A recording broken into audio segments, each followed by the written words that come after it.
All you homeowners have unique needs. Some feel the need to leave up holiday decorations year-round. Others have the need to use their garage as practice space for their new metal band. And because each homeowner has unique needs, Geico helps you get the right coverage for your home and what's in it. That way, you get exactly what's right for you, even if your needs are unique. Get more with Geico.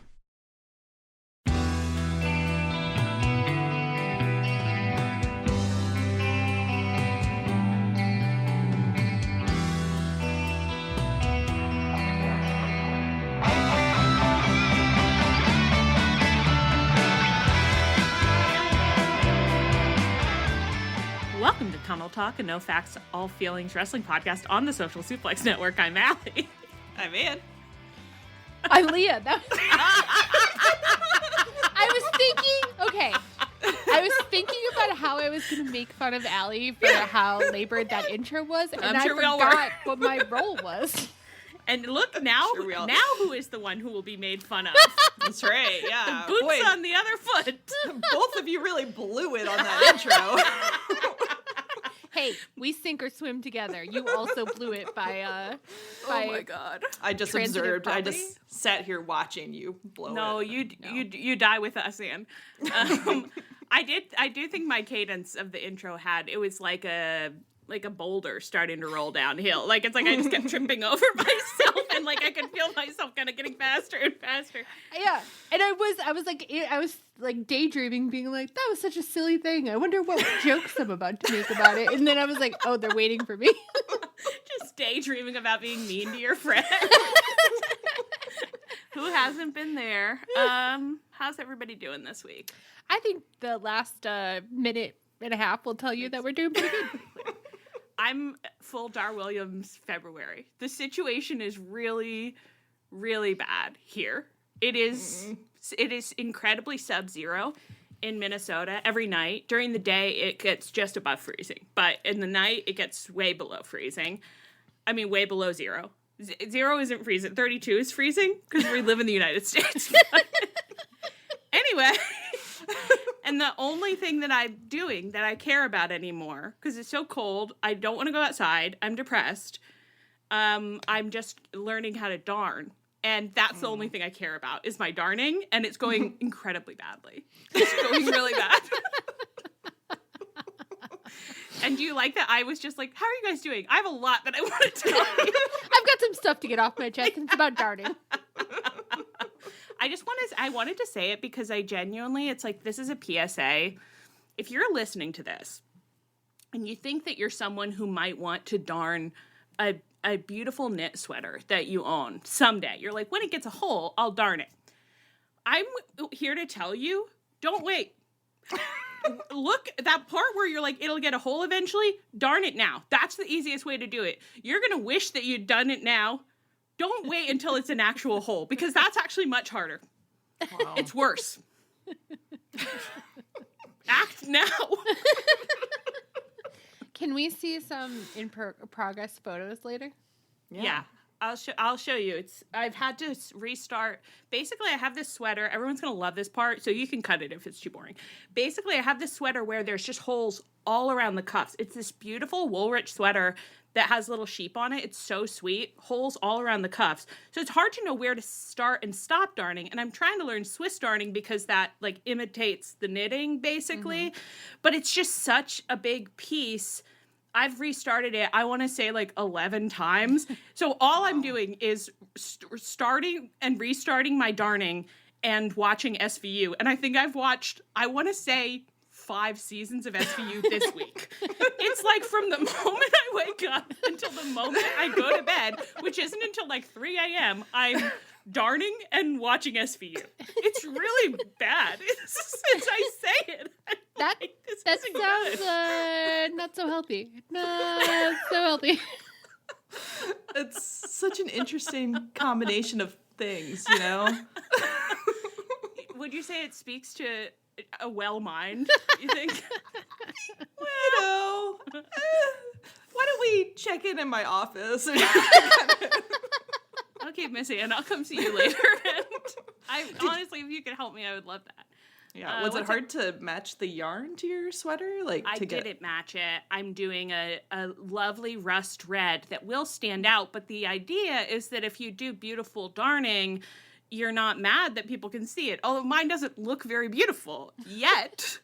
But you're getting there. Yeah. It's gotten much better, and I'm learning a lot. I'm learning. Some of us can only learn by doing something wrong 1,000 times. And I think some wrestlers could relate to that. But also I kind of feel like, what is life except to fail at things? You know what I mean? Yeah. Like, what would you be? The time is going to pass anyway, Right. Might as well use it. This genuinely, I know everyone loves when periodically I say, like, my new philosophy is, but my new philosophy I'm doing, how people say do it scared. I am always scared, so I'm always thinking that to myself, like, okay, I've got to get into doing it scared, but my new thing is actually just do it wrong. Yeah. And then redo it if you have to. Yeah, that has served me well. I did it wrong a bunch of times, and then I did it right. Yeah. It's like eventually, statistically, you're probably going to do it right. Yeah. So just do it wrong. Look at this podcast, I don't think we've ever done this wrong. I think it's been right every week. Every time someone says they listen to the back catalog, I'm like, that was us doing it wrong. I know. Don't listen to those. Those were the lopsided darning. Don't look at that. I know. But thank you to those of you who still have enjoyed it. That's really nice. It's nice that you liked our lopsided darning. Thank you. Yeah. And now we do like pretty okay mediocre darning, I think. Most weeks. We'll see. Yeah. I had some trials doing this schedule, girls, but what's your intoxication situation? 0. I have something a little interesting tonight. This I think everyone will enjoy. This is a cup that's been sitting by my bed for about 3 days, and some amount of it is grapefruit, pamplemousse, LaCroix, and some amount of it is weed seltzer, and we don't know how much of which is which, and it's been sitting by my bed for 3 days. Yum, yum, yum. And again, the day is February 13th, so that's why this is happening. And it's like 0 degrees out. Let's check the actual temperature. Girls, this is Galentine's Day officially, I think. Oh, wow. That's nice. It's 6 degrees with a low of -7 for the night. So that's why this is happening. But happy Galentine's Day. Happy Galentine's Day to you. Thank God for friends. Do you guys have anything that you want to share from your lives? Hey, can I induce you to share a little something? Anyone doing anything fun? No. They're just shaking their heads at me. They're like, I think you've done quite enough. No, it's like, I can't even get into it. I'm going to save it for the medical Patreon. Save it for the medical Patreon. That's very real. Okay, well, should we just talk wrestling? Yeah. Or we could talk about my darning some more. Does that whet anybody's palate? Is that interesting? It's not a no. I do want to know what's happening, but we could just kind of take a pause here and you could grab your sweater and just kind of show it to us on camera. I literally would do it, except that I think we all know that if I move, my mic will come undone again. But I wish I could. The other thing that I've done, I will just throw one more thing in here. It's like I'm doing the darning, but actually the thing I was doing, and I still kind of am, I'm doing Fix It February, where you mend something every day in February. Wow. So I mended like 6 different pairs of jeans, and I put patches on them. I sewed on new buttons. I got a whole drawer full of jeans that I don't really like, any of them, but I can wear them again. Wow. And that's huge. That's amazing. Yeah. Good for you. That's legitimately cool. And I bought myself a new sewing machine, too. And it's February 13th. So, anyway, I'll show you that darning later. And thank you so much for your time. And let's get into the wrestling. Oh, why did I write this? Little Mr. Moxley opened last week's Collision. I did read that. I loved it.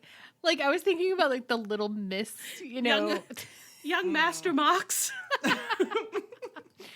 The series? The little cartoons that are like Little Miss, like something. Mm-hmm. Yes, that's him. He's a little round boy. Round boy. That's his bald head. Oh, that's nice. Nice. I started trying to read his book this past week, but it's I found it almost unreadable.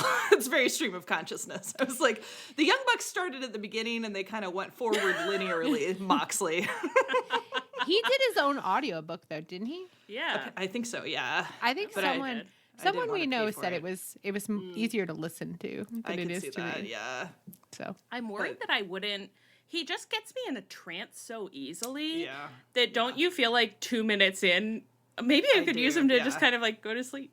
Yeah. Not insultingly. He just has a cadence. No, and like reading it, you're like, oh yeah, I'm not sure this means anything either. Like, yeah. It's very funny, the idea that we're always being like, yeah, he just kind of like, the cadence tricks you into thinking that there's nothing there, but I bet if you read it, there'd be something there. And it's like, no, there's not anything there. All right. Little Mr. Moxley opened last week's Collision with an in-ring promo about how he's fed up with stupid Adam Copeland and he's never going to give him a title shot. He said, you don't know a single thing about me, about this place, about being an AEW world champion, so you can take your challenge and stick it up your ass. And then he had a whole thing where he just kept saying, like, but I'm happy to fight you, though. I guess just not for the title. But he was being like, I'll fight you at a Marriott. I'll fight you at a Hyatt Regency. I'll fight you at a Holiday Inn Express. He didn't do that, but I wanted him to. He was kind of, like, shouting and spitting a lot. And then on Dynamite, Adam Copeland and Jay White accosted Marina Shafir backstage. She had the briefcase that we believe to be holding the world title cuffed to her wrist as per usual. They cut it off with shears of some sort and shoved her into a closet, and then they like skedaddled off with it like little bad little boys. It's had a real Keystone Cop energy from them. I was like, these are silly boys. Like, well, you guys are having too much fun with this. I don't know. It's a little cartoon plan. Mm-hmm. It's fucked up that this is not going to end in a Jay White versus Marina Shafir match because it should. Oh my God. That would be great. It would be really cool.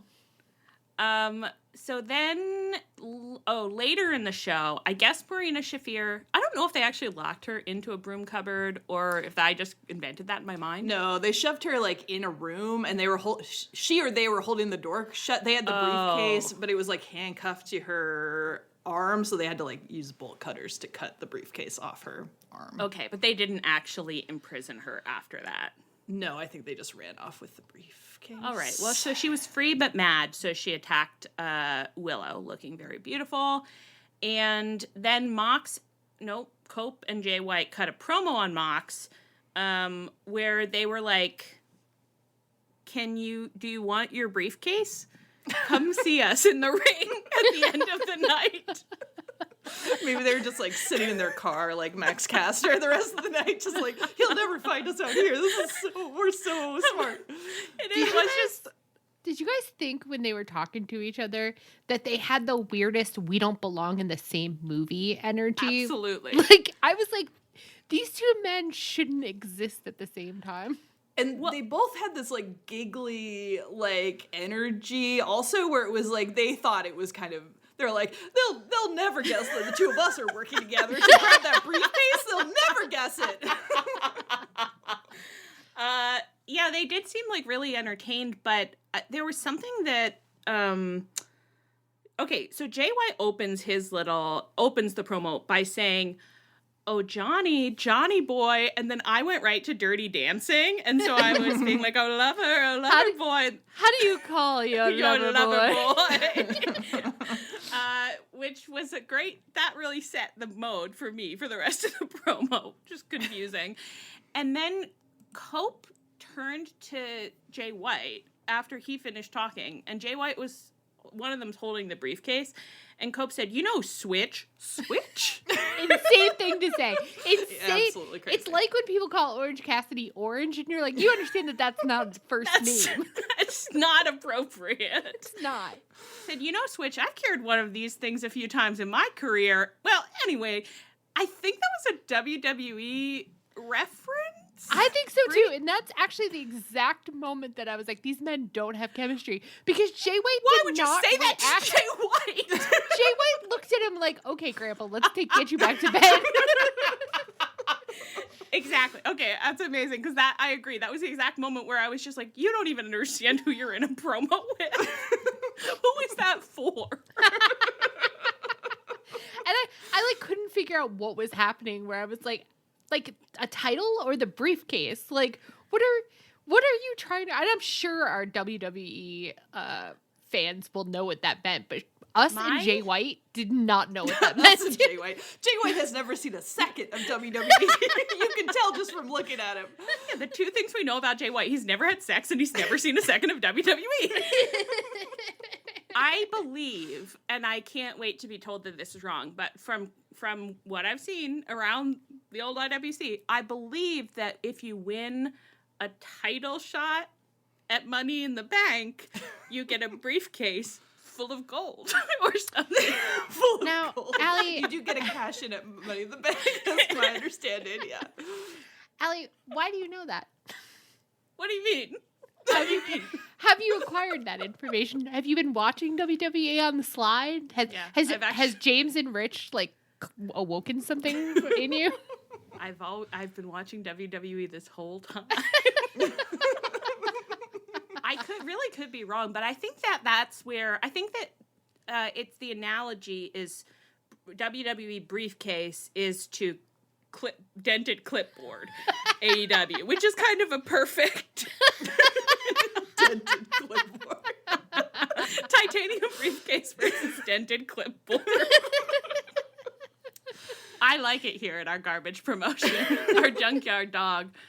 Okay. Oh, and then they came to the ring later, and Mox came out. Oh, yeah. They just, again, had this, like, hey, guys, like, giggly, like, grinning energy that was very, like, what are you guys trying to convey here? I don't know. The whole thing, like, tipped over into, like, inadvertent comedy to me, and then, like, Mox came out, like, screaming and mad, and Cope's like, people really want to see this briefcase, which people do complain about the title being in a briefcase, but I can't access the criticism at all. I'm like, who could care? No, like, so even the fact that it's on screen now, it's like, I know people have complained about it, but even when commentary is like, we haven't seen the briefcase in X amount of days, and just haven't seen the title, and I'm like, I would have never noticed if if you guys didn't point it out to me. I would have at no point would I be like, now I wonder where the title is. It's not especially beautiful. It's not like a beautiful marble statue of Nike that I need to get my eyes on. If okay, they what were if they giving open that out, the briefcase? Yeah. And that's what's in there. That'd be incredible. Boy, Tony Khan, you've got an opportunity here. What a fucking reveal that would be. The girls asked for, therefore made. Beautiful marble bust of Nike. I think I don't have any emotional. I haven't had any emotional reaction to the missing belt. I don't care that we haven't seen it. I'm not stressed about it. I have often felt confusion about why it's in the briefcase. Like, just from a storytelling narrative perspective, I'm like, I don't really understand why the belt is in the briefcase. I know. I don't know what that means. And there's also an aspect of, like, if this was a proper, like, drama TV show, it wouldn't be in the briefcase after all, right? Like, they'd be telling you it is, and telling you it is, and telling you it is. Finally, you'd get it open, and it wouldn't be in there. So, like, part of me keeps being like, well, it's not in there; it's somewhere else. But like, it's wrestling, so it probably is just in there. There's something so nonsensical about it that it's like, it does feel like it's a distraction. It's a red herring. Like, they're drawing our attention to this briefcase because something even weirder has happened to the belt, and then I just thought, like, the belt turned into a person, and that would be a great arc of the TV show. That would be. That they're like, fuck, the belt turned into a person, so we don't have a belt. Let's just pretend the belt is in the briefcase. You can't see in there, so then nobody has to know, and then it's like then Jay the White is actually the belt, which would explain a lot, I think. Well, that's cooking on all cylinders. Yeah, I don't know. It's just like it's like I'm in a writing workshop with Jon Moxley, and he brought in his beat poetry about the briefcase, and he keeps reading it and being like, and so you understand what that means? And I keep saying, no, I don't know what the poem is about. I don't mean to. And he's like, let me read it again. I'll just read it again, and then you'll get it. And you're like, I've heard it like 4 times. And then it's like, he please, goes Mr. home. Moxley. You spend the whole session being like, Mox, like, You do have to say like real words, and you think he gets it. He's like, yeah. And then he goes home, and then you all come back next week, and he's like, okay, I have a new poem, and you're like, hit me, this is gonna be great. And then he says a very incomprehensible thing, and you're like, Max, you didn't learn anything. He says, once again, the belt is in the briefcase. I say, okay, I don't mean to sound foolish, but I don't understand your vision. Well, anyway, and then Cope had brought his case. I think maybe he felt like, you got a case, I got a case. So he brought his case, and he said, you all remember Spike, my girl Spike, or whatever he said. Now, which I did, but I felt like, I don't know that Spike was, like, important enough or memorable enough to need to call back to that. I feel like we could have moved on. We met Spike once. That's just it's a fun callback, but don't act like we have an intimate relationship with her. What I will say, this might come up again. Friends of the pod, Anna and Josh, were over at my place last night watching wrestling with me. We were supposed to be having a crafting night. No crafting really got done, but we did watch wrestling, and we got high. And at this point in the program, Josh was saying, I have to go home. I need to go home. Please let me go home. And Anna and I were saying, wrestling's almost over. Hold on. Wait a minute. And he says, I got to get Spike out. And Anna said, what's Spike? And I said, it's his bat. And she goes, his bat? And I said, yeah, it's just his, bat. And she's looking at me horrified. And then it cuts to it, and she goes, oh, my God, like a bat. I thought you meant, a bat. And I was like, you thought I meant, an animal? Like a bat? You thought that and this is an event that Did she think he was about to do an Aussie? I don't know. Pull a bat out and bite its head off? I don't know if she thought that he was going to bite the head off, but she did think that that there was an animal in there. And I said, this is an event that we've gone to before. I've invited you to, do you think that I would have told you to go to an event where I thought that they could just release a bat? Release That bat might have chewed into the briefcase more effectively than Spike, the bat, did. It wasn't an ideal tool. No, as he was hitting it, I was like, I don't think you should have brought Spike back. I feel like if you needed just a blunt instrument, the spikes are really inhibiting the... Yeah, and anyways, I think you do way better with some kind of crowbar. Yeah, or exactly. Just a little lockpick set. Yeah. Surely someone has a lockpick set backstage. And I mean, they had bolt cutters earlier in the night. I feel like you could get at it there. I think we were really humiliated because we put forth that Jay White could be the brains of the operation, and I don't think he helped Cope at all. No, I think he's a living belt, actually. I think he's a belt who became a man. He doesn't know anything. I know. He's only been alive for 6 months or so. All he knows is that he doesn't want to become a belt again. That's why he's in a feud with Mox. And he probably is he probably told Copeland, use Spike, it'll totally open the briefcase, knowing that it was a terrible idea. And it was. Exactly. Because Mox is like, I need you to be a belt again so I can show off my belt. And Jay White is like, I'll never be a belt again. I love being a man. This is crazy. I don't understand this thing. But it's amazing. Are we suggesting that real Jay White is in the briefcase? I guess I'm kind of retconning AEW, and I'm like, Jay White only debuted. right. At the same time that Mox put the belt in the briefcase. Yeah, Mox put the belt in the briefcase, and 5 minutes later we had a promo from a new guy named Jay White on Dynamite.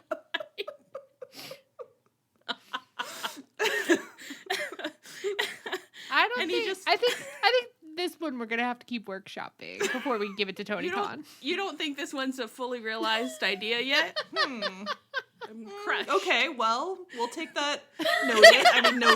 We'll onboard that.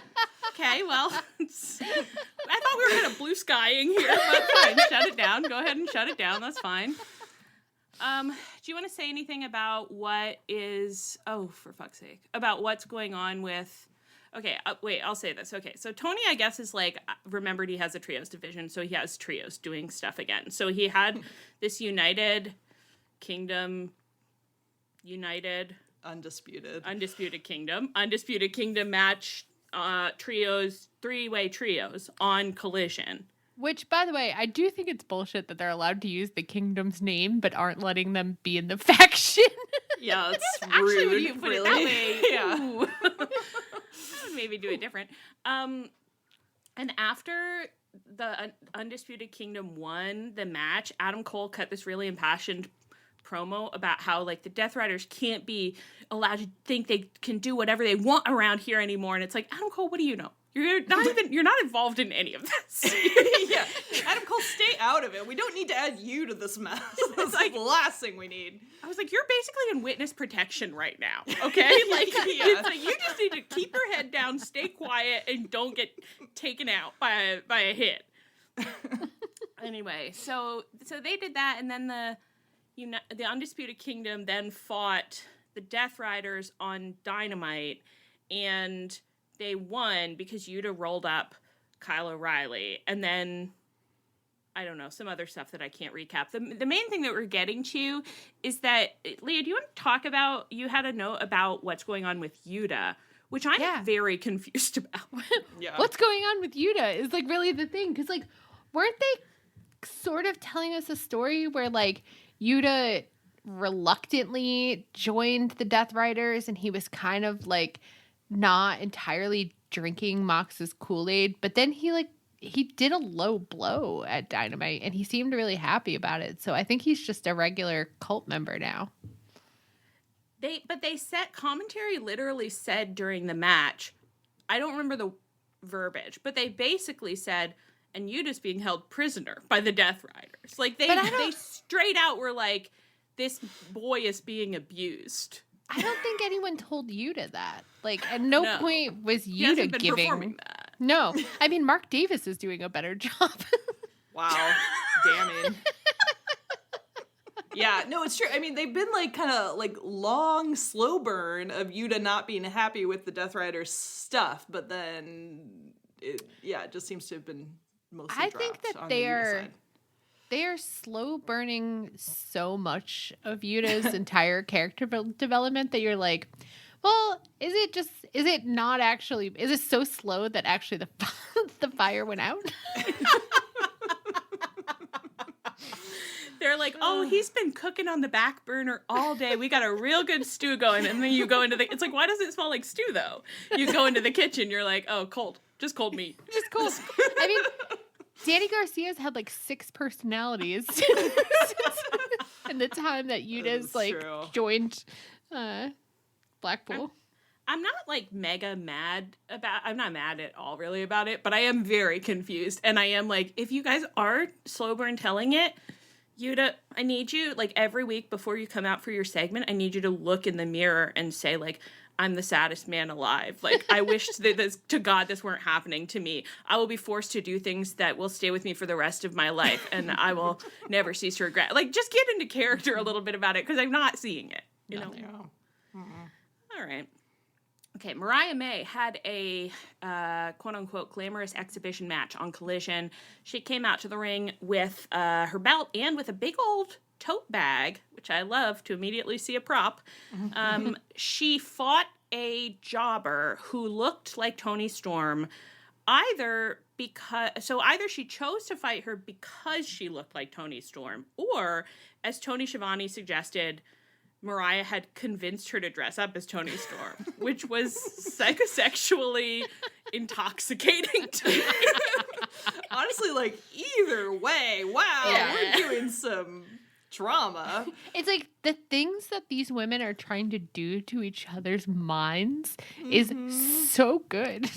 And honestly, like, if you think of Mariah being like, I'm so upset, like, Toni keeps messing with me, so I'm just gonna get someone who looks like Toni and, like, beat them up real bad, you know, just to make myself feel better. It's like, ooh. Mm-hmm.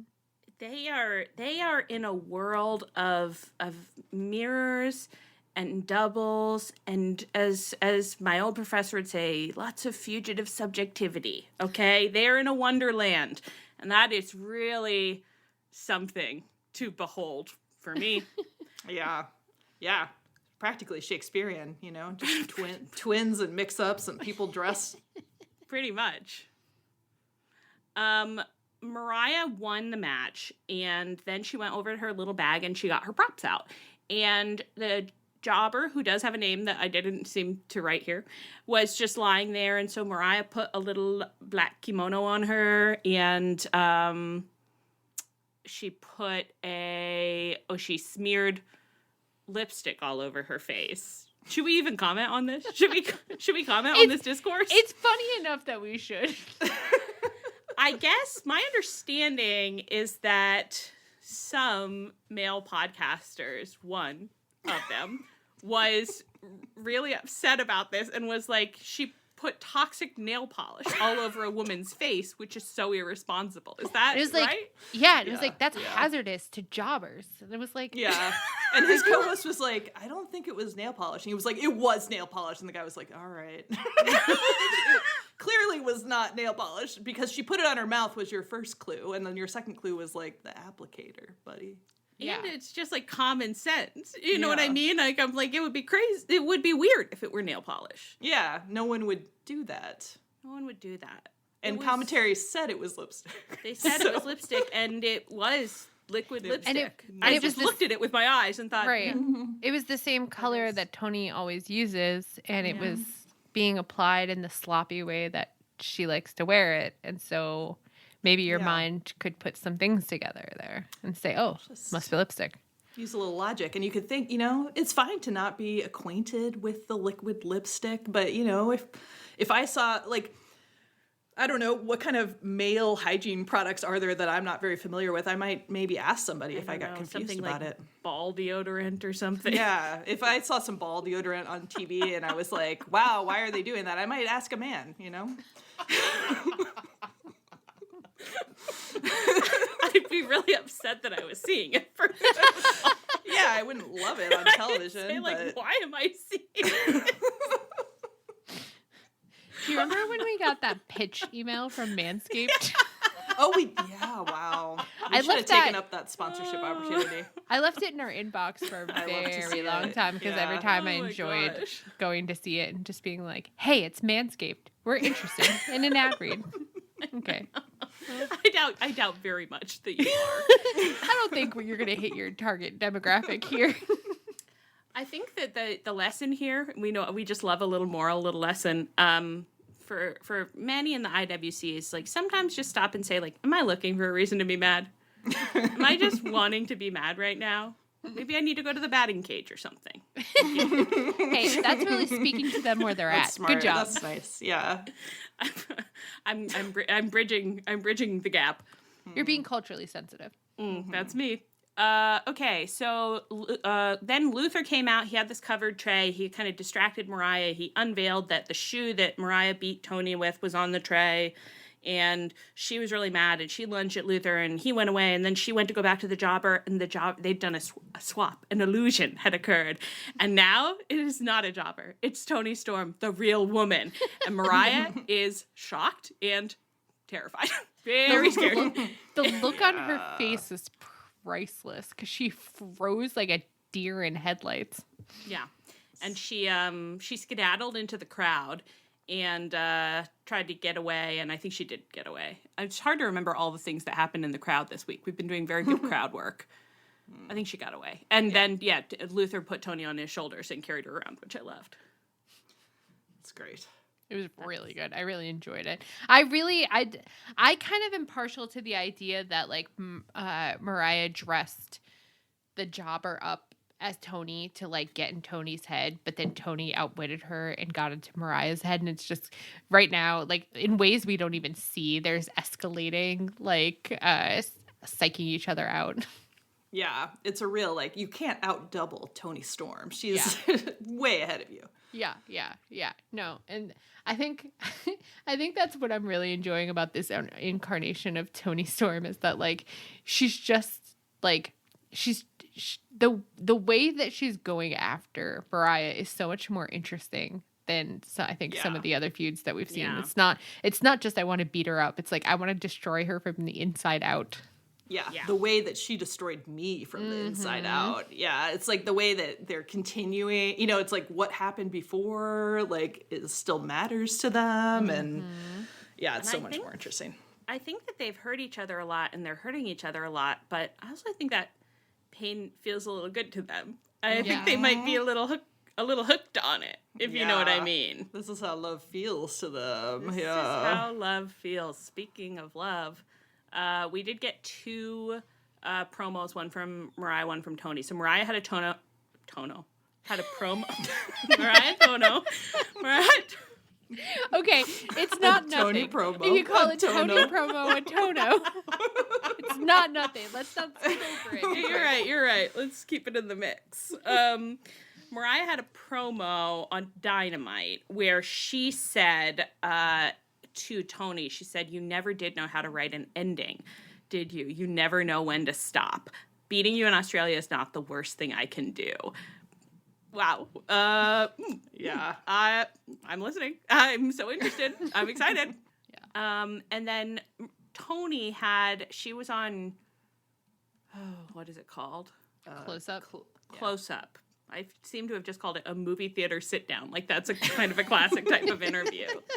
The classic movie theater sit down with Renee, where, I mean, I don't know, what didn't she do in this? This was so good. Mm-hmm. It was incredible. When Renee was like, "Was this your plan to come all along to come back to this?" And Toni was like, "Yes, it was my plan to get my heart broken and have to like go off and like recover and then come back. Like, yeah, everything's going according to plan, Renee." Yeah, it was Incredible. To say that, like, it was my plan, like, to fall in love, and like, you know, it's just like, whoa. Mm-hmm. And I think she said something. What did she say? She was like, to fall in love, real love, or something. Oh, and give my heart and soul to a woman that I loved with all my heart. All the while she was secretly plotting against me. Yeah, Renee, that's exactly what I wanted. Thank you so much. And she also did a little, I mean, she's great because she's doing so much stuff that's incredibly funny, but also is in the world of wrestling that she's created is just like very psychologically correct. So she did this whole, you know, thing about like how she ended up like deciding to pretend to be her old self, and she had this whole thing about like I'm in my closet and I'm looking at all my things and I'm throwing all my clothes on the floor and I'm like remembering like my 14-year-old self who just wanted to make it. And then it dawned on me that the problem was way longer and way deeper than the past year, and it was like this whole thing is quite funny, and also that's very real. Yeah. That's really good. That's smart. Mm-hmm.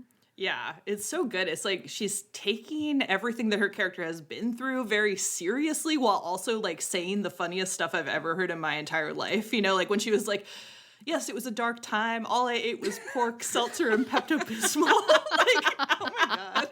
That's incredible. What a line. Frankly, quite relatable. I mean, I feel that. So they're just the MVPs. I guess by the time this airs, Grand Slam will have occurred. So Yeah. You tell us what happened. I know. I'm really excited. I hope that they're listening to us talk about this and being like, "Girls, something crazier is going to happen to you. Come to the future." We want to be there. We want to join you there, but we will never change our recording time. So we can't do it. It just works too well. So we're locked in. Yeah. We're eternally prattling about things that we are hoping to see, and by the time you're listening, you've already seen them. That's I know, cool. and it's actually gotten, I think, more and more egregious over the past few months, because I do think they're actively trying to make Collision more of an A show. So right. now, so the phrase "collision" isn't like an active insult the way everyone treats it, like for this Australian show. Yeah, but that does mean that I think every single week there's something that we say like, "Oh, I wish someone would do this," and then it happens on Collision, and it's like, okay, well, we didn't know you were gonna do it. I'm sorry. Like, but we can't change our recording time. It's just not. What are we gonna do? Not possible. Our lives are built around this recording time. I wouldn't know what day of the week it was. So. I have enjoyed the last like couple months has been like, I hope this happens and it happens on Collision, or somebody responds to us and been like, they do that all the time in Japan. Like when we had the thing where we were like, people should get tag team married. They should like literally do vows. And like somebody was like, yeah, that happened in New Japan, and like linked us to like the vows. That's amazing. Well, they really, no wonder the young Bucks won't come home. Is Seems really good there. Over there in the promised land where everything is just the way we want it to be. Well, we'll get to that later. Anything else you want to say about Mariah and Toni? Just that they're killing it. Yeah. Great job, girls. Great job, girls. I will say, I'm sorry, I just thought of it. I did enjoy One Nation Radio trying very hard to respectfully talk about how many boners they got about Toni dressed as Mariah. You know what? It's good to be respectful, but same. You know? Yeah. Same. They look good. Let's move on to Thunder Rosa. I don't think any of this is... I was kind of live blogging Collision in our schedule while watching it, so I'm sorry for things that I might say that don't really matter as a result of that. Thunder Rosa fought Penelope Ford on Collision and won. She had this segment where Thunder Rosa saw Megan Bayne and was like, hey, let's hang, and Megan Bayne didn't say anything. I don't think we've heard her say a single word yet, actually. Mm-hmm. And so then Megan Bayne came out after the Thunder Rosa Penelope Ford match, and is she aligned with Penelope Ford? Are they buddies? I don't know. They might just be. No idea. I don't know why I'm trying to describe this. I wish I hadn't started. Just that Penelope, she distracted Thunder Rosa. So Penelope Ford beat up Thunder Rosa, and then Megan Bayne beat up Thunder Rosa. So they are not in a great place right now. And then on Dynamite, Megan Bayne had a match where she squashed a jobber. And then as she was leaving, Chris Statlander was coming out for her match versus Penelope Ford. And so they exchanged a long look of you're a really strong muscle girl. I'm a really strong muscle girl. I wonder which of us is the strongest. Which I liked that very much. Yeah. And then Megan Bayne, no, she's gone. Then Chris beat Penelope. Mm-hmm. Correct? Yeah. We've now seen Megan Bayne for a few weeks. Would you like to weigh in? You want to give her a rating? I'm a little scared to offend some of our dear friends who are big Bayne heads. Yeah. I'm like the last thing the women's division needed is another person who's very good at wrestling and has no personality. I'm so sorry. Yeah. She's very beautiful, and I'm excited to see her wrestle a real match. I think her against Chris Stat is going to be very fun to watch. Yeah. I can't say that her slowly walking into the ring with a gigantic, heavy headdress that it looks like she's terrified it's going to fall off at any given moment has been that compelling. But hey. Yeah. I think I saw someone saying she's kind of just the new Camille, which I was like, oh, that's kind of true. Yeah, it's I really want to like her, and she is very beautiful, but she has not shown me even a little personality. It's only good to be the new Camille if it means that you've decided to become a lady knight to that's a woman who could easily defend herself but would rather have you defend her. Gay. If Camille had debuted on her own, she would have been nothing to me. The only reason that I loved Camille was because she was standing with Mercedes. I'm like, Megan Bayne needs to pick, she needs to figure out, who's she's going to give her kerchief so she can, wrap it around her arm before she fights. We need this. Yeah. She needs to learn what Will Ospreay has now known for some time, which is that if you find yourself lost in the world, you need someone to stand next to. You just need someone to stand next to. If Megan Bayne went on a little friendship hunt, well, now I'm in.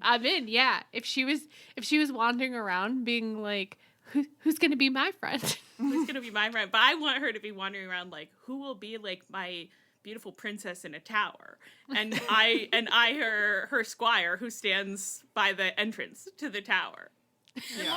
Did I say that? I don't know. I just had kind of a vision in my head that went a little sideways. Yeah, you can't have a Wardlow by themselves. Haven't we learned that lesson by now? My God. As soon as we, I don't think so. We haven't seen him in quite some time, though. Yeah.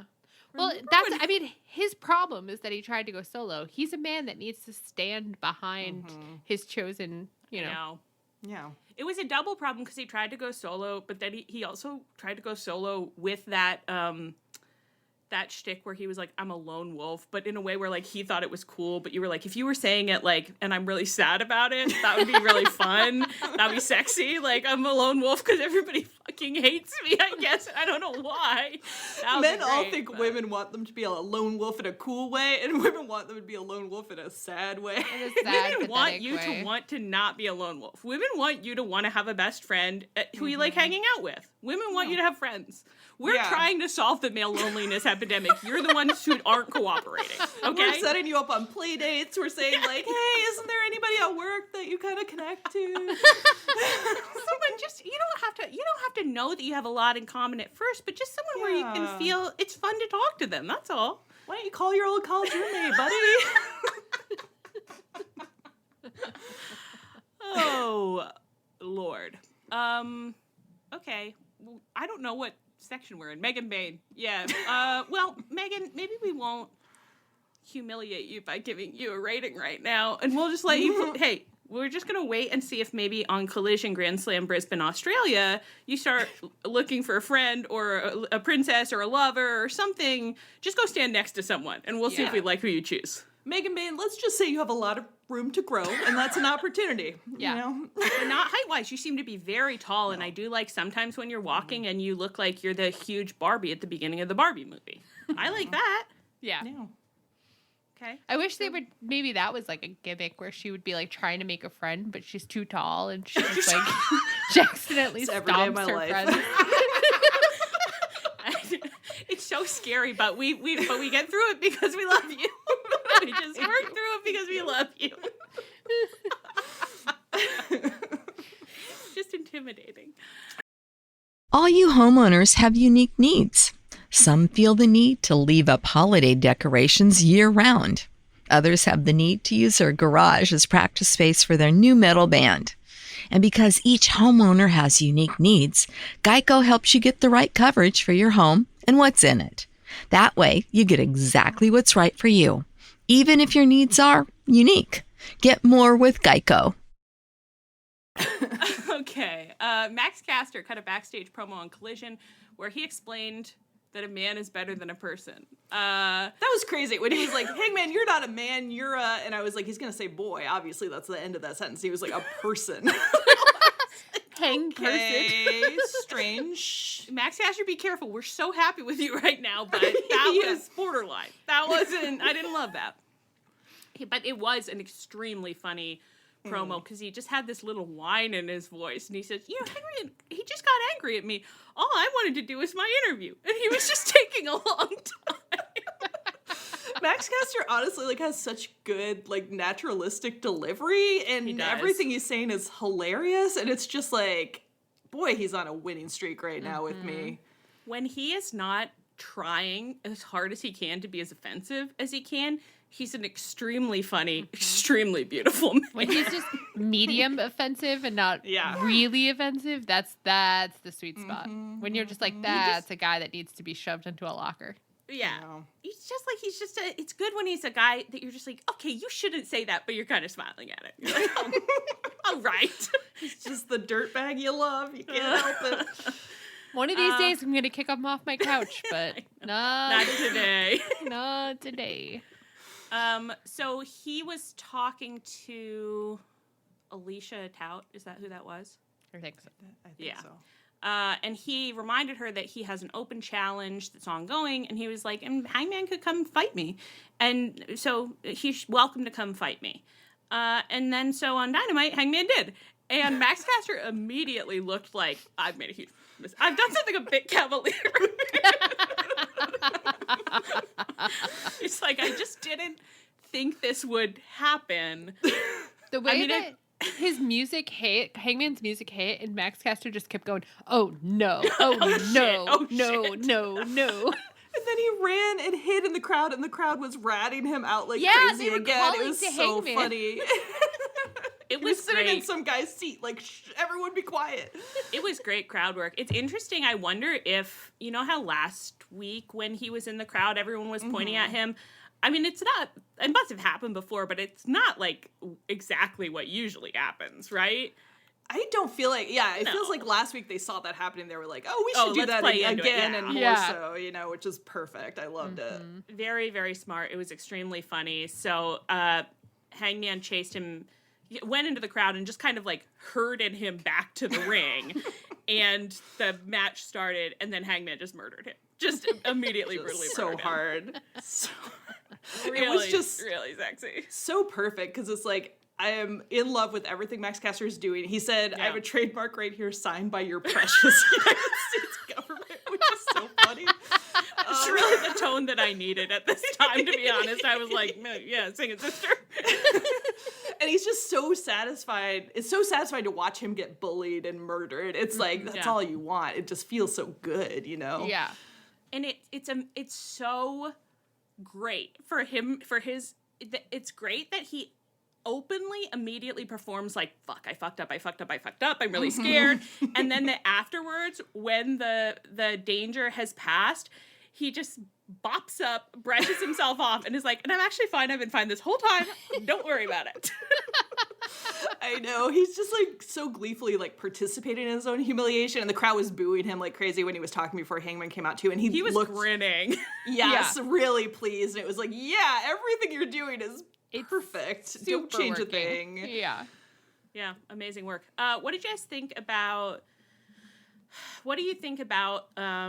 So he had this interaction with Hangman. Maybe we should do this in the next part. Okay, we'll do the next part, and then we'll kind of circle back on what's going on with Hangman.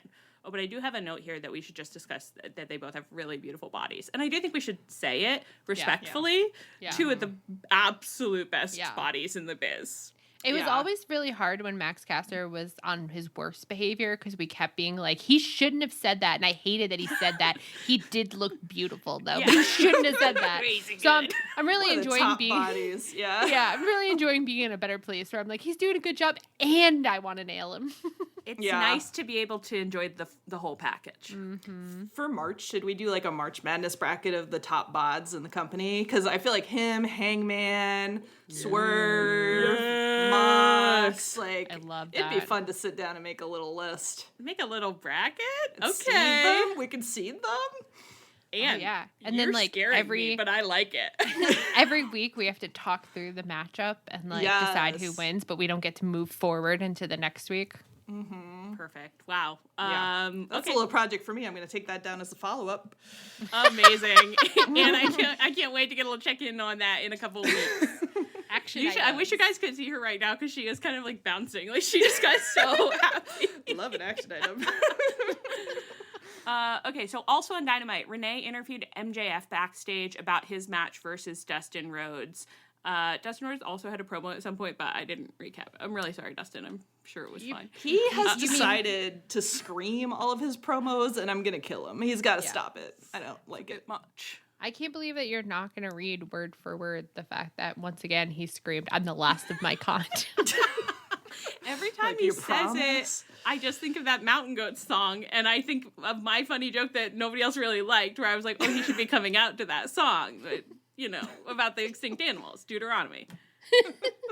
And I think that would be really funny. But nobody liked it.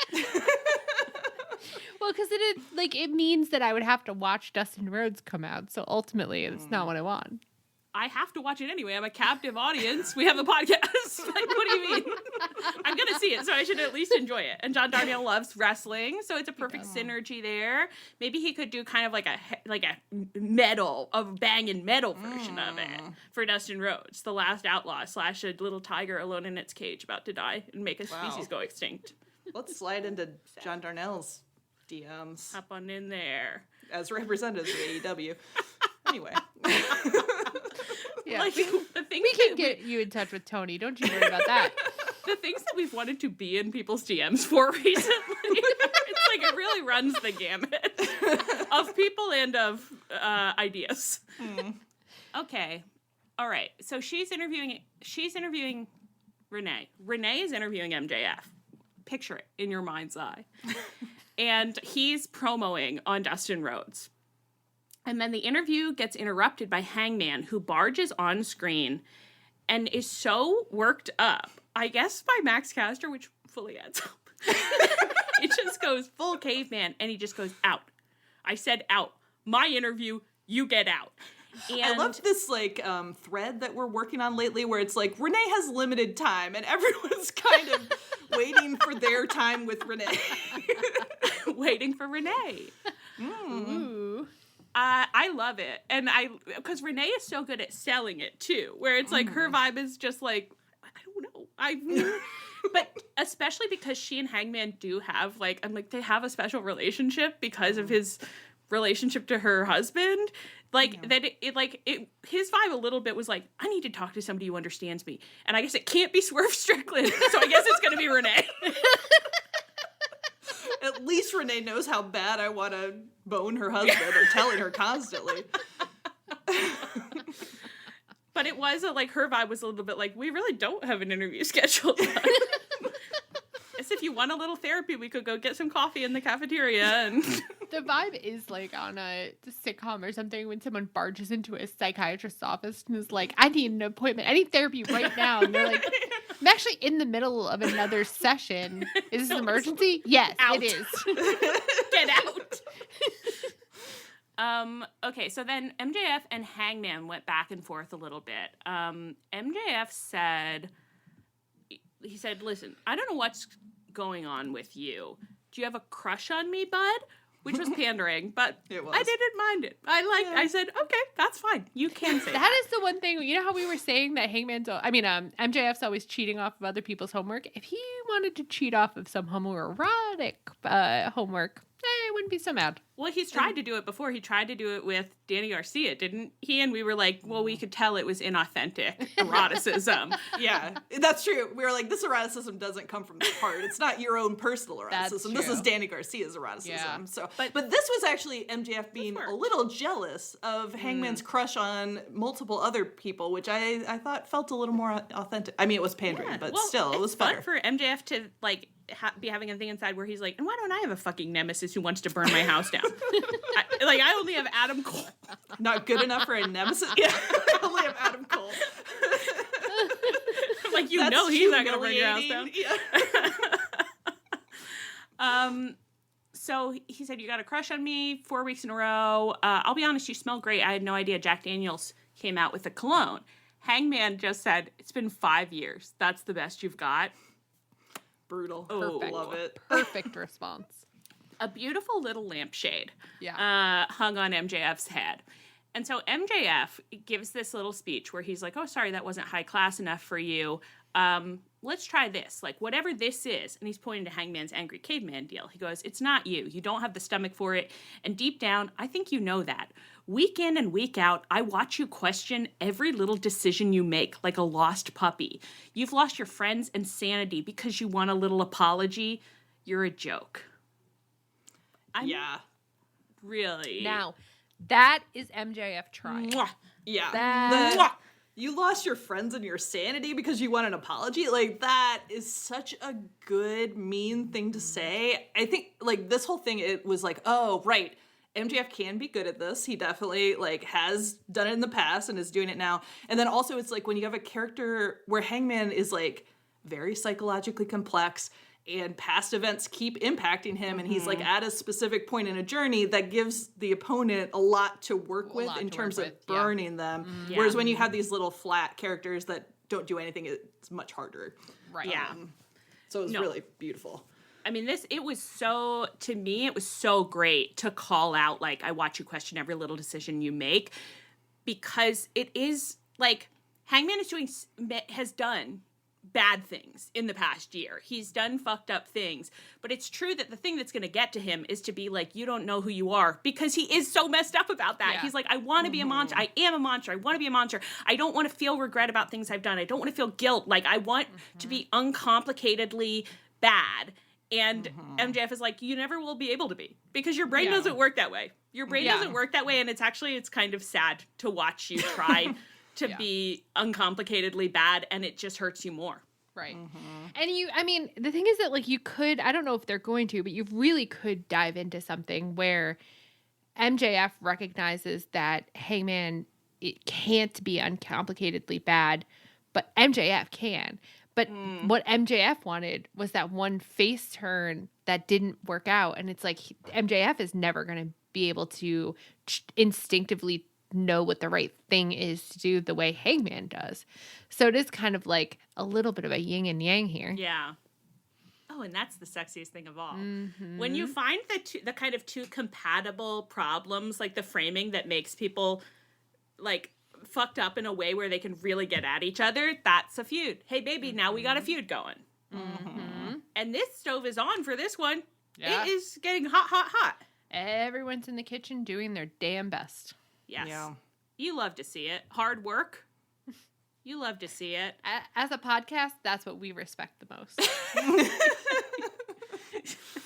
We want to see you try, and we're going to tell you the truth about how it went. Yeah. But you're always going to get a better grade if you tried than if you didn't.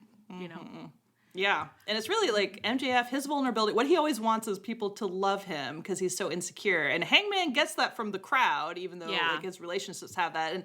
And MJF, did do a little bit, and it was a little too work shooty for me, but actually I think it might work as a whole, where it's like if Hangman can be jealous of MJF being able to be bad without feeling regret, but MJF is sort of jealous of Hangman being loved more than he is. Hangman has been loved by almost everybody who's gotten to know him, and he can't accept that love. He can't accept it from the crowd. He can't accept it from his friends. He can't accept it. Whereas MJF never really gets offered that love in the same way, or genuinely at least. No. Right. Well, he's always... It's like one time, and it was Adam Cole, and it went bad. Who betrayed him. Yeah, right. Yeah. So but he was the face, actually, guys. He actually was the face. Yeah, MJF made him betray him, really. So yeah. Well, MJF is always, MJF has that great damage of, like, he's pushing people away before they can push him away, but they are going to push him away. And Hangman is pushing people away before they can push him away, but they don't want to push him away. They're like, we're trying to kiss you. We're trying to kiss you on your little forehead and say you did a good job. And he's like, great. Every man who's ever met Hangman is trying to lock it down, and Hangman, I don't know why I can't find the right person. You're leaving a trail of people behind him who are like, I have the marriage papers right here. While Hangman is just like, I'm the last outlaw. It was a really interesting and good setup to have. So the Max Caster Hangman scene/match opened Dynamite. And it was interesting because Max Caster was being a bad little boy, and the crowd was having a great time booing him. And they were really excited to cheer. Oh, maybe that wasn't then. This is what I was going to get. Oh, guys, I got really turned around. Okay, hold that thought, and let's get into this next part, and then we'll come back, okay? Okay, so still later on Dynamite, MJF fought Dustin Rhodes for a long time and won. And then afterwards, he kept beating up Dustin Rhodes. And Hangman's music hits, and Hangman comes out to save Dustin Rhodes. I mean, he did save Dustin Rhodes, but I think I couldn't remember if Dustin Rhodes has given him, like, a rousing speech or anything recently that I should have remembered, or if it's just, like, MJF really worked him up, which I think is it. I think it was just MJF, although, of course, so many old men have given so many pep talks, it's hard to And he does feel bad about Christopher Daniels, so maybe it's like he's a little part of him saw another old man and was like, maybe I should save him. Maybe I can't let this squirrel die. But he can't acknowledge that, probably. I think mostly it's like MJF got him mad, so it's like easy to go out and be mad at someone. And so he goes out to the ring to be mad at MJF, and they do a very long kissing pose, and then they get into a big brawl, and security comes out with great alacrity. They speed on out there, many men, to break them up. Who men was there? Jerry Lynn. Jerry, thank God Jerry Lynn was there. We say that Jerry Lynn was there because we love to look at Jerry Lynn. Mm-hmm. And that's our old man. Dustin Chuck Taylor was there. Dustin Chuck Taylor. Drain Bamager posted a GIF of that and was like, Chuck Taylor returned to TV and we didn't even notice. And I checked the quote tweets and every quote tweet was like, what do you mean didn't notice. It was pretty much the only thing I noticed. Literally no idea what happened in this brawl because I was just like, there he is again, there he is. It's like we were alerted before the show by spoilers that he would be there. We made popcorn because he would be there. And the second security started coming out, we said, great, the Dustin show is on. At that point, MJF and Hangman were nothing to us. All we were focused on was the tallest man in the world. He was taller than every other security guard and tall. Also ineffective. Didn't it feel so good, like after years, to finally again be able to say, who's got eyes on Dustin? Was so good. It was like, finally. Did we say when we were watching the Women's Royal Rumble, we were reminiscing about all the battle royales we watched and we're always looking for Dustin. And Allie was like, I wish Dustin were here.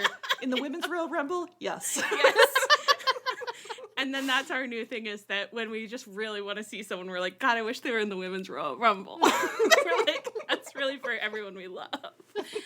That's a fun joke that makes sense.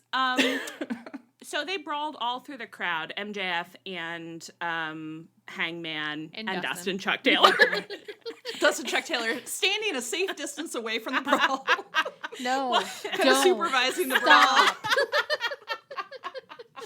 Just making sure the brawl was going okay. No, he's just like watching to watch. He's just having fun. They made it. Oh no. So security dragged Hangman away eventually. MJF came back to the ring, really worked up, grabbed Mike, cut a little promo being like, oh, you're all chanting at us to fight. Well, I would fight him, but I guess we can't because your boy sucks and he's afraid of me because he's a gutless coward and he won't come here and fight me.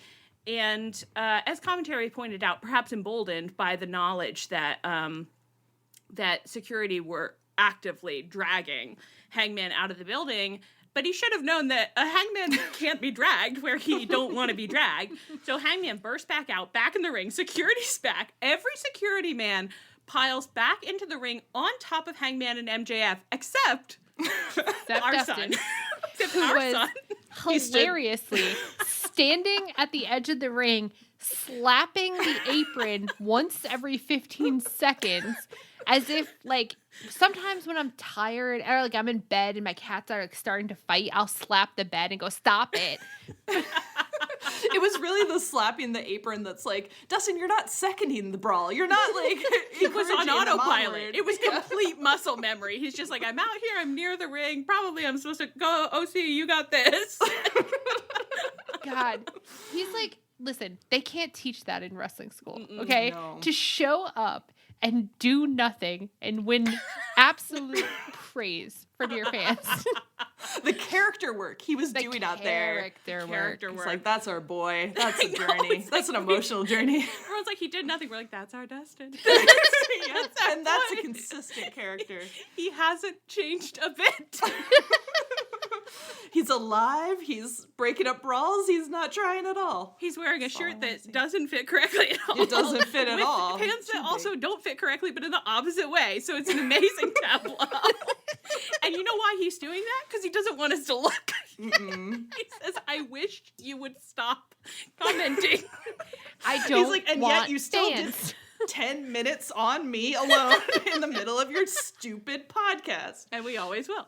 And we always will. If you're on screen, baby, you're the show. You're the star of the show. You're our king. So I can't wait to see him in this feud more. The thing that I was going to comment on before that was going to be smarter than our Dustin talk, maybe. So Max Caster, Hangman, open the show. I'm having a lot of trouble for some reason keeping these names straight. Is it Max the Caster and Hangman- mysterious weed seltzer? No, I haven't even barely had any. Look at this. I'm going to have to really be working on this afterwards because it can't stay by the bed another 3 days, you know? It's now or never. Max Caster and Hangman open the show. And Max Caster is like bad boy. And I think the crowd was like, Hangman is doing really good at squashing the bad boy. They're rooting for Hangman. They're pointing at Max Caster like, come get him. So he has a little face treatment at the beginning, angry. And then later, when he gets into this thing with MJF, the crowd was like really hyping him up. Like, it's like they're excited about him. And MJF had that line where he's like, and these dumbasses believe in you when they should believe in me. It's like the whole setup is really interesting and good from a perspective of like, okay, you're shifting his character. You're doing something to Hangman right now. Yeah. And in a really nice way, too, where it's like, oh, he's starting to have these regrets. The crowd is with him. And it's like, of course, you can't stay like white hot angry forever. You know, you burn his house down and then it's like 6 months later and you just start feeling kind of empty inside. Yeah. Yeah. It's Face Turn City, baby. They've been playing it really nicely. I do think it adds up for him to like have this huge explosion with Swerve that fills him with so much righteous anger. And then that leaves him with like a hole that he's trying to fill. And he eventually like tries to do the same thing with Christopher Daniels, right? Like that he's like, I'm going to do this big brutal violence and it's going to make me feel better. But actually it didn't. It just made him feel even worse. And like that's the rock bottom that he's like, I'm up at night thinking about this and it's letting all the doubts in. And now MJF is saying meaningful things to me that I don't want to be hearing. Yeah, it's like Max Caster was great. You can be mad at him and feel great about it, except it can't last long enough. You squash him and it's over, and that's all there is for you. Right. It's like you ate all your popcorn, like, but you still need to have dinner, you know? What was that other thing that I was going to say was about Hangman? Oh, fuck, guys, not again. I don't know. I thought it was smart, but it's gone, so we'll never know. We'll never fucking know. MJF threw a beer on a guy who loved it. Getting that beer on him. He was so happy because I got scared for a minute where I was like, oh, is that a good idea? But then the guy's face was like delighted. Yeah. I remember what I was going to say. It was that Hangman, I love thinking about how bad it has been for Hangman that he killed Christopher Daniels and Christopher Daniels was just kind of like, okay, bud, you killed me and I guess there's nothing I can do about that and I just wanted you to be happy. But, you know, I hope you are someday. That's the worst thing anyone could have said to him. Like, he's like, why didn't you fuck me up? Why didn't you tell me you hate me? Tell me you hate me. Tell me you hate me. Tell me you hate me. Yeah. Right. Like, you should have told me that I'm irredeemable and I can't make anything of myself. And you should have, burned my life down because that's all I'm good for. There should have been something. You should have said, there's no saving me. But you said the opposite, that you hope that I save myself. And that's awful. That sucks. Yeah. That's going to stick in the Not crowd. for me. It's really good for me. It's great to watch. Anything else you want to say about MJF, Max Caster, Hangman, or Dustin Rhodes? Or this Dustin all could Chuck Taylor. Or Dustin Chuck Taylor. My God. I'm so sorry, Dustin. I'm so sorry, Dustin. This just could not be going better. This is like everything I could have hoped for from MJF and Hangman, which is so encouraging after MJF has been such a bummer for so long. I know. It was funny to have, because Anna and Josh haven't watched wrestling with me in a while. I mean, probably at least a year or two. And so they were really excited, and we were talking about something, and then when that Hangman MJF thing started, everyone just went silent, and they just, were watching, glued to the TV. And afterwards, Anna was like, that was great. That was awesome. Like, he did so good. And I was like, yeah, it's the best thing he's done in years. He's really trying this time. People have been really mad at him, actually. He's in a lot of trouble. But it was very funny. It was like, oh, and you missed all that. And so to you, you're just like, yeah, just normal good. Okay, let's briefly leave America briefly and just touch on the fact that the Young Bucks wrestled Hiromu Takahashi and Tetsuya Naito at NJPW The New Beginning in Osaka last week, and they lost their beautiful IWGP Tag Team belts. And they popped their shirts off again, and their bodies looked really, really good. So cute. So cute. So cute and good. Matt, in particular, was walking, he strut across the ring in a very, I know you're looking and you're going to like it way. And then Nick, as if, he noticed Matt's crazy shirt taking off technique, had his own this time, where he also did, I think he swung it around and let it, I was like, okay, boys. Okay. Feeling yourselves. I like it. I like to see it. I want every man in wrestling to be bringing this energy to it. You're a model. You know what I mean. You do a little turn on the catwalk. Really happy. They also did some beautiful, I didn't understand it. Maybe I've forgotten. They did these beautiful cheerleader poses. I didn't know what was going on, but I loved it. No, it's something to do with Osaka. I don't have all the answers to this, but there's Who among us does? There's a logo with a man in it, and they were doing the pose of the man, and somehow it was a mascot thing. That's great. I did just think that they were cheerleaders, and I loved it. I was like, that's so cute. You're so cute.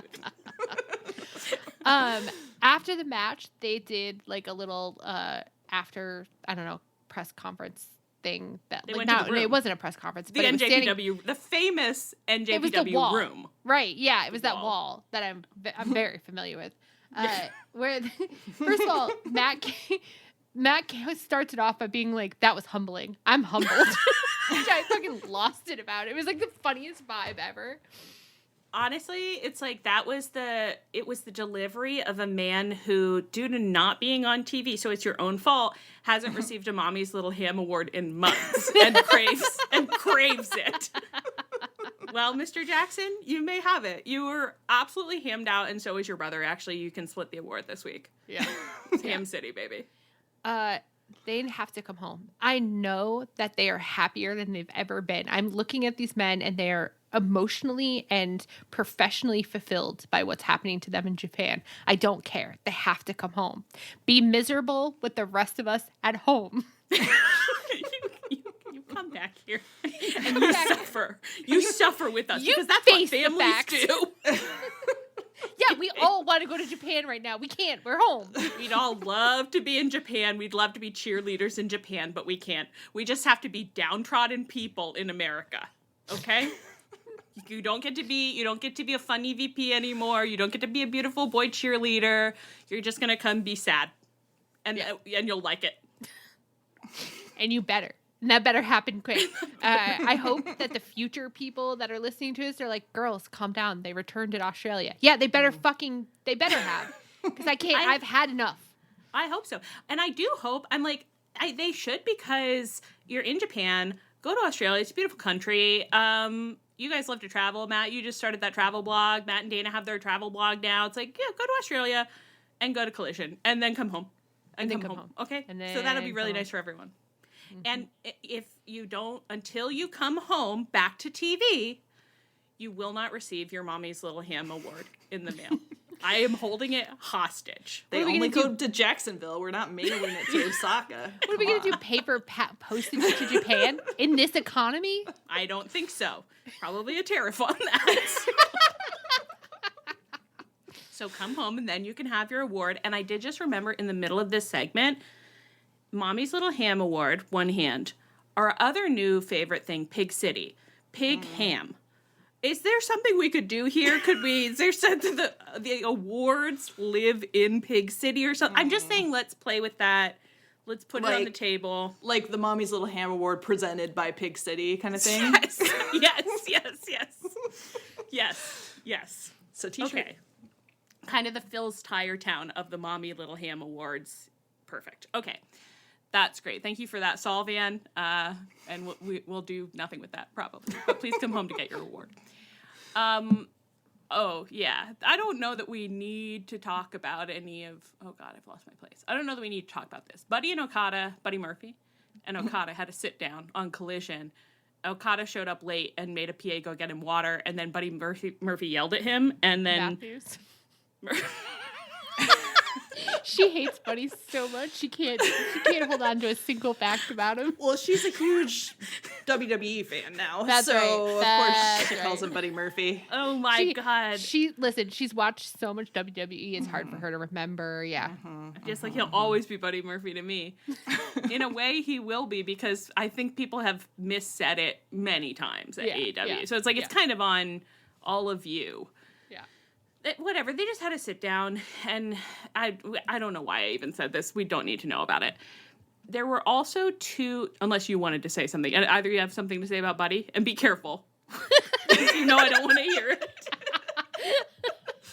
I do have one thing. Do you think Okada is mad at Dustin Rhodes for stealing his bitch catchphrase, which Dustin Rhodes keeps saying, and I don't like? it made me wonder. I think Renee was there during one of the Dustin Rhodes promos when he said it, and she was kind of cracking up afterwards. And I thought, like, I guess you're popping the boys back here. Like, Okada's bitch bit is so over that you're all popping each other by doing it extra.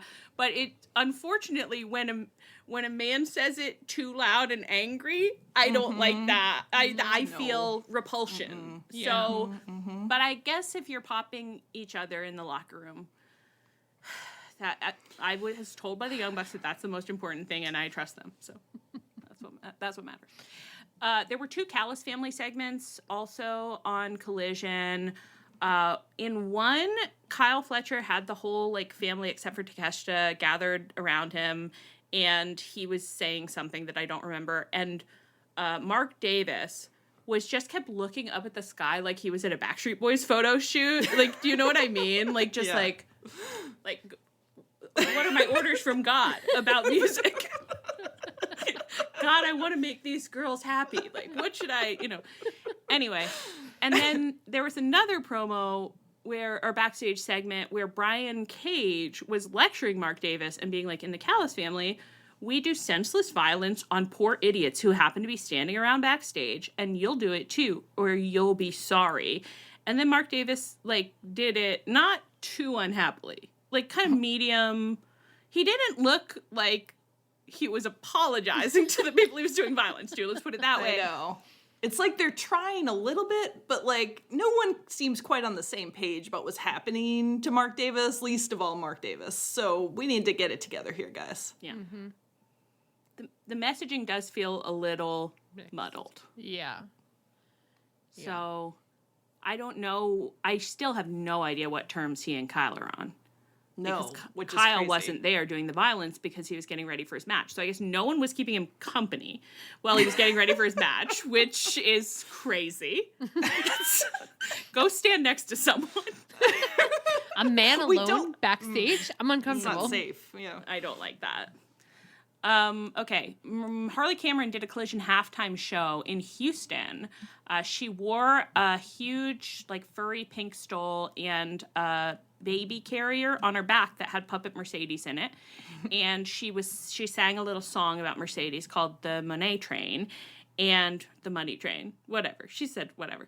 And then Mercedes came out, and they kind of got into it. Like, Mercedes did just kind of some of her usual, shtick. And then Harley sang another song, and Mercedes did some elite face acting. Did you guys see this? She was just like, she just kept saying, like, I'm not scared, and then being like, but I can kind of get into it a little bit. It was pretty fun. And then, anyway, they had it back and forth, and then Mercedes slapped her, and they are going to fight at Collision Brisbane, Australia Grand Slam. They popped a big number, apparently, in the rating, and everybody, even the men, were raving about this as well, which I love to see, but was mildly confused by. It's like, oh, you guys like fun all of a sudden? How about that? Crazy. Very interesting. I've been laughing about how many people are like, should Harley Cameron win the TBS title? I know. They're like, is Harley Cameron the world champ? Like, yeah. I think she could hold it. I mean, she has been doing an amazing job. She has been she's been so fun. It's so fun. It's so high energy.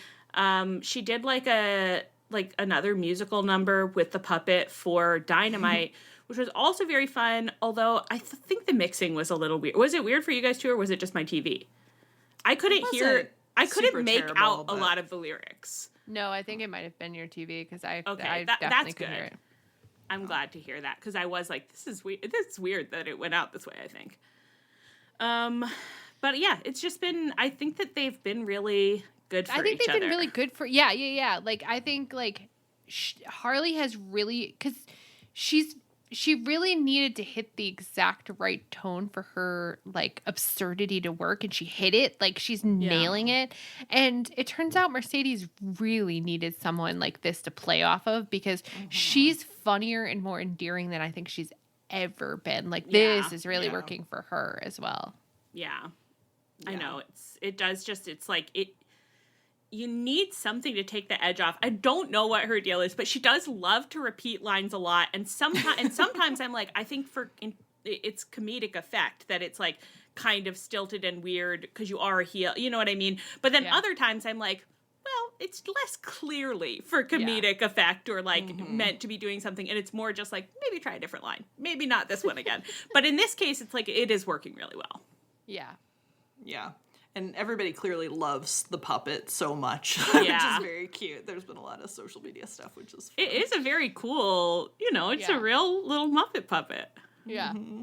It's a cutie. And she's good at ventriloquism. She's really good at ventriloquism. Really good. Yeah. Which is a weird skill to cultivate because no one really wants to see it usually. But in this context, it's perfect. I know. I only associate it with that horrible comedian, Dane Cook. Is that the right one? Who was the ventriloquist comedian? And my high school journalism teacher was really into him, and she got me like his CD once because I used to edit her articles for the Delaware News Journal for her. Dane Cook was a present. Ventriloquism? Maybe it wasn't Dane Cook. It's not Dane Cook. Is it Jeff Dunham? Yes, Jeff Dunham. Yeah. I didn't like him. I Googled Dane Cook ventriloquist, and it was do you mean Jeff Dunham? Probably. I was like, I don't think Dane Cook is that talented. Yeah, no. And then Jeff Dunham was either in 30 Rock or that character in 30 Rock was based on Jeff Dunham. Looking at his picture, he was in 30 Rock, yeah. Great. I think he kind of played himself. And I didn't like him. But it was a really funny episode, so check that out for sure. All right. Just a couple little flash topics before we hop on out here. Did you guys see that FTR video package on Collision? Yeah, I fucking hated it. Ugh. I fear and loathing in Las Vegas is what I've written here. I'm scared that they got this package in which they said they wanted to send a message to the current AEW tag team champs about how FTR need to hold the tag team titles for a third time to prove that they're the best to ever do it. I'm scared that they might get a push and get the belts again. And I hate that they might get the belts again. I am also worried about this because I'm like, okay, everybody loves the Hurt Business, but they're nothing to me. But I don't actively dislike them either. Like, to me right now, I watch them and I say, I wish there was something I could grab onto here, but I'm not angry that you're in front of me. If they go into an endless feud with FTR, they are going to trigger anger in me because I know that FTR cannot bring what I want out of them. Like there's the worst people to put together. Yes. No. Like they're not gonna encourage personality. They're not gonna encourage anything strange or interesting or wild. It's just gonna be, like Dax yelling about like his wife and God and country, and MVP being like, "Shut up, I'll hurt you," and that's going to be the next 6 months of our lives. I know. AEW just released a bunch of deadweight. Could we look at FTR? Get them out of here too. God, I wish. I wish they'd jumped ship. I wish they had jumped ship. Okay. I know. I wish they'd left. Maybe after Mania season. I think we got stuck with them for a long time. When did they resign? I don't know. You know what? I think I'm just going to, like Mark Davis, I'm just going to look to the skies in prayer. And I'm going to say, please let this be nothing. Anyone can do a little video package. It doesn't have to mean anything. Okay? And Tony, I just want to tell you, like, if you do this to me, I don't know that it will be possible for me to turn off SVU and turn on wrestling. Okay? I don't know. You've got a lot of inertia to overcome. Drag out of SVU. For all that's going right, that is something that would be so wrong that I would look down at my darning and pretend I didn't see that it was 7:00 in time for wrestling. And my friends might message me and say, Allie, where are you? You're not watching with us? And I pretend I can't see. I'm watching SVU forever. I'm never watching wrestling again. So I don't know. Just keep that in mind, Tony. Hologram isn't two men. That's the whole segment. I just got really confused. Did you guys watch the Hologram segment? No, but I just read this paragraph where you're like, why is Hologram two men now? Oh, never mind. It was confusing because they were like, Hologram, like, upgrade completed. And then they had these cool lights for his match, and he came out. But then there was another man, and the colors of his gear looked the same, and he also had a mask on, but like they looked inverted under the lights. And I was like, hologram is two men. Upgrade completed. He spawned into two. But it was Commander. It was actually Commander. And then when the lights went back to normal, it was really clear that their gear wasn't the same color. Wow. They really need to figure out how to make the luchadors have like stories and personality in a way that can grab me better than they have done this whole time. I would do a little more of it, maybe. Yeah. But, you could just start now. Just start now. It's never too late. No time like the present. present. No. Bandito fought Brian Keith on Collision and won. And he'd been out for 2 years. Did you guys realize that? No, if you had asked me, I would have said that Bandito joined AEW maybe 8 months ago and has been out for 6. That's what I would have thought. So anyway, he beat Brian Keith, and then on Dynamite, Chris Jericho came out with Brian Keith and was like, I guess I have to do everything myself around here. Brian, pay close attention because now I'm going to beat Bandito, and you'll see how it's done. And so then he went in the ring, and he and Bandito did like this like Wild West face-off, and they stood back to back, and the lights went blue, and they were in a spotlight. No one is giving me like a look like they're excited. Like I'm like, do you guys remember this? And I fucking loved it. I thought it was so fun. It was fun. I like the lighting. It was very fun. Yeah, guys, it was like 2 levels of fun above where your voices are at. Like it was like really fun. And then was wearing a cowboy hat. Loved it. He's wearing a cowboy hat. He was looking pretty good again. Listen, I'd rather have New York tomboy Christy Thomas back, but this is okay. And I don't remember what happened here. I don't know. Oh, they didn't really start the match, I guess. Like they didn't really have a match because Brian Keith interfered, and then the Outrunners for some reason came out to save Bandito, and then Big Bill came out to unsave Bandito, and then Will Hobbs came out to, I've written here, engage in meat eroticism with Big Bill, and they did that. And that might have been the end of the segment, or not. I don't know. Yeah, I kind of think they just stared at each other. It was a little bit muddled as a segment. Like, I watched it twice, and I was still like, I don't quite know what happened here, but... Big Bill laid out in the ring was very funny, though, because he took up so much space with all his limbs. Yeah. He's the whole ring. Very too much man, you might say. Too much man. Maybe some might say just enough man, you know? And aren't we all? And then did anyone think of any reason that I would have put a segment in here for the patriarchy? No, but Samoa Joe gave a promo in the ring where he said that he and Hook, their thing is that they love violence. And it's like, bro, we've got too many of those already. Like, that can't be your whole thing. All of you. Yeah. I feel like people it's like, I'm a showrunner, and I'm like, okay, like, pitch me a character to be on the TV show. And they're like, okay, so they're a high schooler. They go to class, they get grades, they're between the ages of 14 and 18. It's just pretty much a classic high schooler. And you're like, okay, well, on some shows that could be a starting point, but this show is set in a high school, so it's not really distinctive.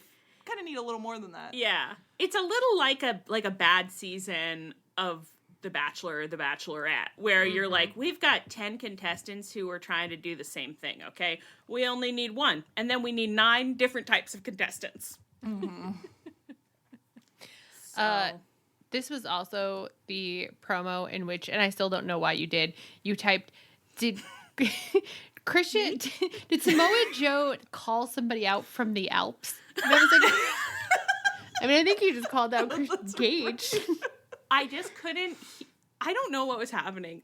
Maybe my TV is fucked up. I couldn't hear lots of things. Oh, it was a sound thing. It was a sound thing. I thought I was really confused because I thought he said, like, you can fight me if you come back from the Alps. And I was like, who is there? That's not where Darby is unless he's practicing mountaineering. But I didn't know why Darby would be involved, but he's the only man that I know might be on a mountain. And the Alps are mountains. So I was just associating. You know? Yeah, Just like, maybe he's practicing climbing a mountain and they want to fight Darby for some reason. It turns out that the Alps may have had nothing to do with it. And in fact, probably didn't. He probably didn't bring them up at all. The end. And I think the end of our schedule. Was there anything you wanted to discuss that I didn't give you a chance to discuss? Do you think that Dustin is going to be in all of the security guard segments now? Yeah. God, that'd be a beautiful and probably, world. okay, what if here's some ideas. One, we're always saying the security guards should unionize. What if Dustin becomes the instigator of the unionization? Yeah. Like, it's like, we just get some segments where they're just going backstage and he's like, don't you guys think it's, like, fucked up? They shouldn't treat you like this. Yeah, just throw us around. Orange Cassidy walks up to him and he's like, hey, man, what's going on? And he's like, yeah, I'll talk to you in a minute. Maybe Dustin's like, I can't talk to you right now. You're on the other side. And Orange Cassidy's like, what does that mean? Orange Cassidy's like, I've never thrown around a security guard. And he's like, you could. I see it in your eyes. I know that you would. That's great. That's a good, this is like a little, like, It's Always Sunny episode of AEW TV. It's like, Dustin's just, our like, sitcom really, that tours with AEW. Yeah. Exactly. He's just gotten up on a really crazy soapbox. And the other version of it that you could do, though, is that you could do this, we're in sitcom world. The other version you could do is that there's actually another plot going on, but it's like when Abed helped deliver the baby. And so in the background the entire time, you're just like, what's going on with Dustin back there? You just keep seeing him like waving his arms around a lot and everyone's getting really worked up. And then that would be amazing because like I could see like Dave Meltzer's entire like podcasting episode is about like what's going on in the title scene. We've seen none of it because we're focused on like over Moxley's shoulder in which Dustin's delivering a baby. And so I keep saying, like, obviously the A story of AEW right now is whatever's going on with Dustin back there, and we have a list full of clues that we're using to try and put together what we think it is. The amount of enrichment that would give us, I think we deserve it. We need it really, really bad. Really, really bad. I hope he always comes out with security. I hope that he got his surgery. I hope he feels good in his body and his mind. I hope that somebody helps him buy clothes that fit right the whole way on his body, not the one too big, one too small. I hope that he's loved. I hope he's happy. I hope he's eating well. I hope he's not too cold. Segment so much. Dustin, if you're listening, put a coat on. It's pretty chilly out there.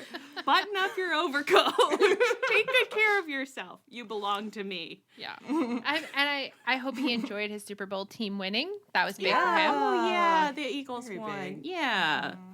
That's so nice. I hope that really made you happy, and I hope it made you think, like, I want to do a sport again. Yeah. I'd love to be in a sport again. Wow, I better be on TV doing athletic feats of prowess. Maybe he did. He came right out on TV. Oh, that's true. Maybe it did inspire him. Putting the pieces together. Dustin, call your moms. As always, just call your moms, okay? We love you. On that note, I've been Allie. I've been Ann. And I've been Leah. I remembered that time. Good job, Leah. Good job. Amazing work from Tunnel Talk. Our theme is by Chris Corkin. You can find us on Twitter, Tumblr, Twitch at Tunnel Talk Pod, via email, tunneltalkpod@gmail.com. You can find us on our feed. You can also find us on the Social Suplex Network feed, along with a lot of other great podcasts. You can find us on the Social Suplex Network Discord, where we're hanging around and cornholing pretty regularly. You can do something else. Fuck, I forgot it. Please rate, review, and subscribe to us wherever you get your podcasts. Stay frosty. And as always, please come back next week.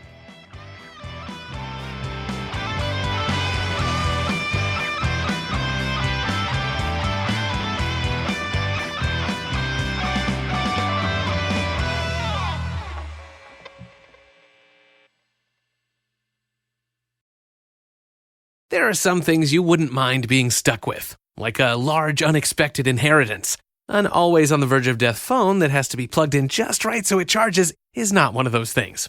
Switch to Verizon and we'll pay off your old phone, up to $800 via prepaid MasterCard, so you can get a new one. Just trade in any phone from our top brands on any unlimited plan. With new line on my plan. Additional terms apply for trade-in and pay off your phone offer. See Verizon.com for details. All you homeowners have unique needs. Some feel the need to paint their door a vibrant shade of blue. Others have the need to decorate their bathroom with fish, anchors, and other nautical items. And because each homeowner has unique needs, Geico helps you get the right coverage for your home and what's in it. That way, you get exactly what's right for you, even if your needs are unique. Get more with Geico.